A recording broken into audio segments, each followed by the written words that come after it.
আশুরা উপলক্ষে সর্বপ্রথম এবং প্রধান আমল হলো রোজা রাখা, যেটা আমরা এতক্ষণ বললাম।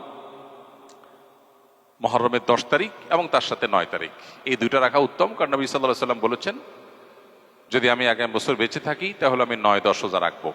এই জন্য 9-10 রাখাটা উত্তম, এটা নবীজির স্বপ্ন ছিল, আকাঙ্ক্ষা ছিল। আর না হলে 10-11 রোজা রাখা, এটা হলো আশুরার প্রধান আমল। দ্বিতীয়ত, আশুরার এই দিবসের শিক্ষাটা গ্রহণ করা, এটা নিয়ে খুব বেশি আলোচনা হয় না। আলোচনা হয় শুধু আশুরার রোজা নিয়ে, ইতিহাসও আলোচনা হয়, কিন্তু আশুরার চেতনা কি, আশুরার শিক্ষা কি, আশুরা আমাদেরকে কি বার্তা দেয়, সেটা নিয়ে আলোচনা হয় না। সেটা আমরা আজকে আলোচনা করার চেষ্টা করেছি, আলহামদুলিল্লাহ।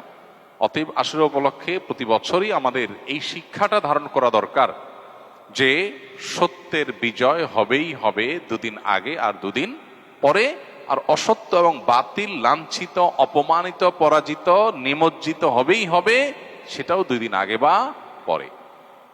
ফেরাউন শক্তিশালী ছিল, ফেরাউন ক্ষমতাবান ছিল, জালিম ছিল, তাই বলে তার পক্ষাবলম্বন সত্যের অনুসন্ধানী মানুষরা করে নাই।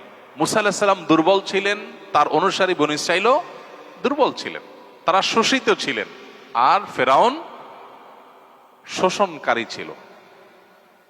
এই দুইয়ের মধ্যে আল্লাহ তাআলা চূড়ান্ত হাসি, শেষ হাসি, চূড়ান্ত বিজয় এটা দান করেছেন কাকে?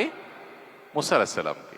অতএব সত্যের বিজয় হয় 2 দিন আগে আর পরে। এই চেতনা, এই শিক্ষা মাথায় রেখে যদি আমরা চলি, আমরা সত্যের সাথে থাকবো, সেটা দুর্বল হলেও সত্যের সাথে থাকবো, সংখ্যায় কম হলেও।